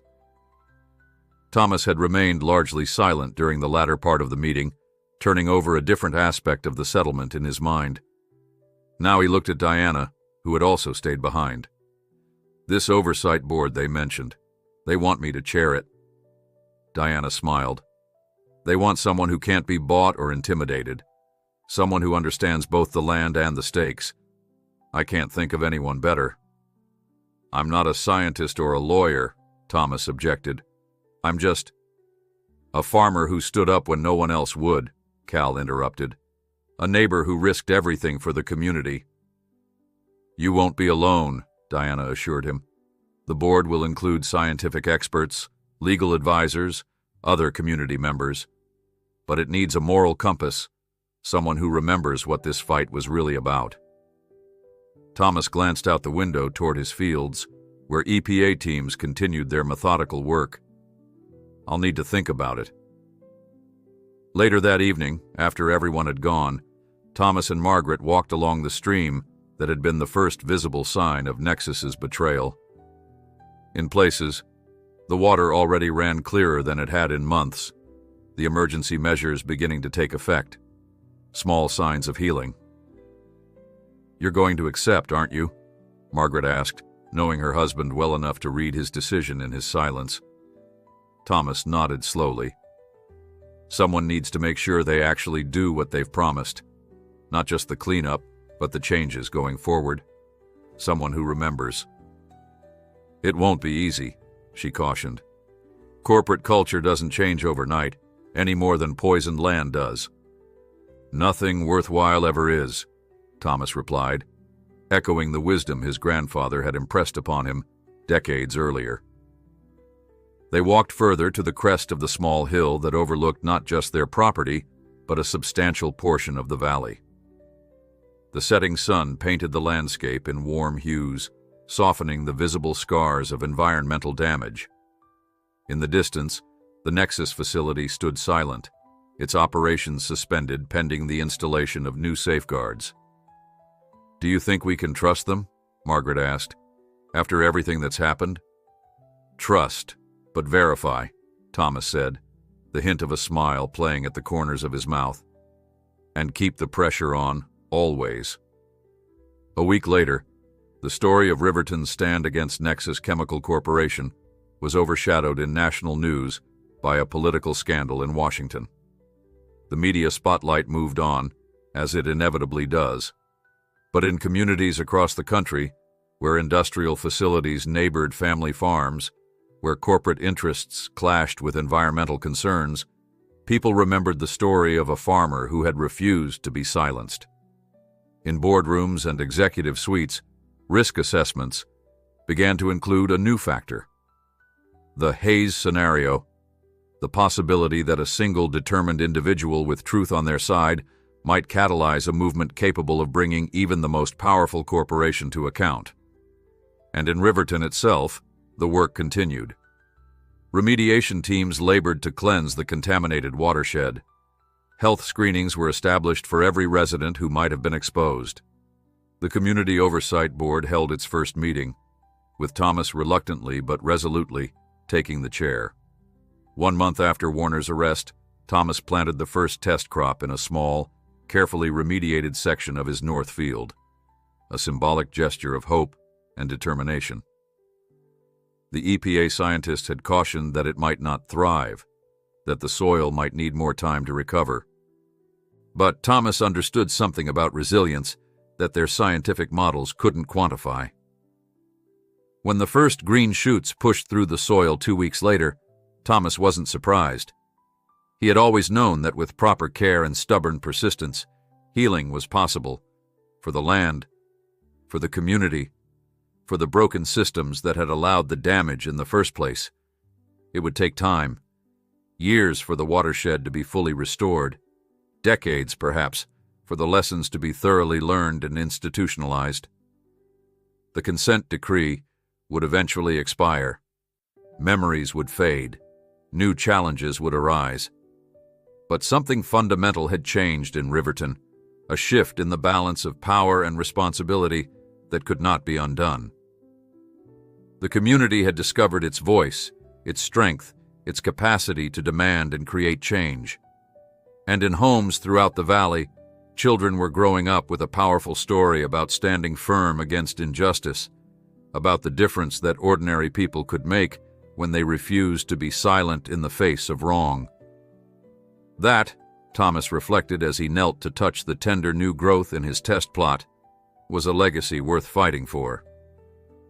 Not just clean water and uncontaminated soil, but the knowledge that some things could not be purchased or bullied away. Truth, justice, and the stubborn determination of people rooted in the land they loved.